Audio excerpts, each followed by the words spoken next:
Então, quando há momentos de desespero como esse, tá? E alguém perguntou ontem, isso eu não lembro quem foi, fala assim, por que que quando tem um crash como esse, as pessoas simplesmente não seguram e falam assim, porra, por que que eu vou sair aqui no meio se é muito provável que isso retorne à média?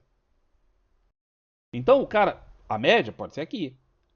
Porque o cara pode pensar nisso aqui e falar assim, bom, é só segurar, é verdade.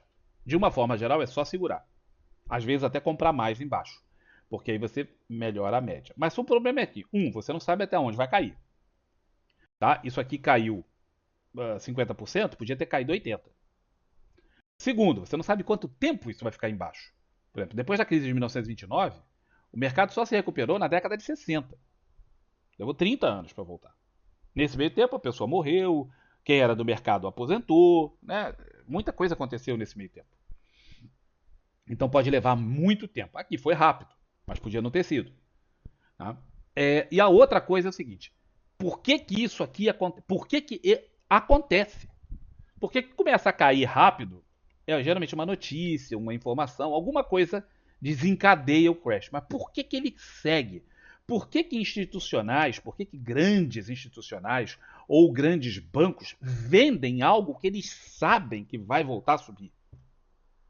Porque vamos dizer que o cara tenha feito valuation de CMI e ele fale, porra, aqui está um preço bom. E o troço começa a cair, então o preço está muito bom. Ele devia estar comprando mais e não vendendo o que ele tinha. Por que que isso aqui acontece? Isso aqui acontece por um motivo simples. Chama alavancagem.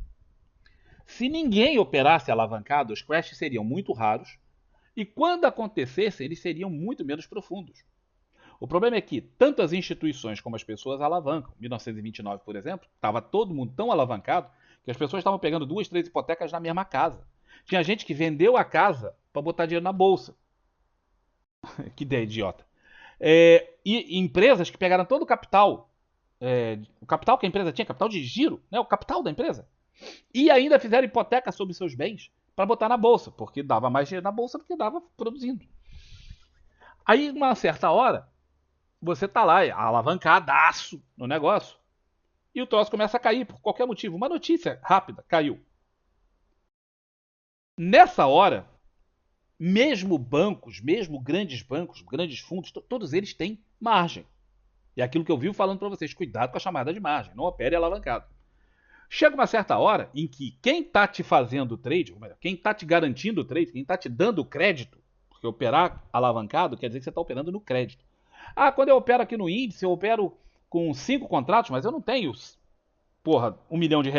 No caso do índice não, mas eu não tenho 120 mil reais. Não, você tem quanto na corretora? Eu tenho 2. Bom, você tem 2, você está operando 120. Isso é alavancagem. Essa alavancagem, ela é uma forma de crédito. Alguém está te dando esse crédito. Na hora que isso aqui começa a cair, o controle de risco da empresa que está te dando o crédito vai chegar e falar assim: olha, o crédito que aquele cara estava nos dando, que foi suficiente durante uma volatilidade, digamos, de 10%, ele não é suficiente durante uma volatilidade de 20%. Ele precisa trazer mais crédito, ele precisa trazer mais margem, chama a margem, precisa botar mais grana. Então, conforme isso aqui começa a acontecer, os bancos começam a ligar para os seus clientes e falam: ó, sua margem é insuficiente, você precisa botar mais margem. Aí o cara olha e fala: pô, eu não tenho mais dinheiro, porque eu botei tudo que eu tinha. Num primeiro momento ele bota, no segundo momento ele bota dinheiro, mas acabou o dinheiro, o que é que ele faz agora? Agora ele tem que vender algum ativo em algum lugar para ter dinheiro para garantir os dedos. Os anéis estão indo embora. Os dedos, o cara não pode ficar sem. Então eles começam a sacrificar os ativos menos importantes em prol dos mais importantes. Para ele, isso aí é individual.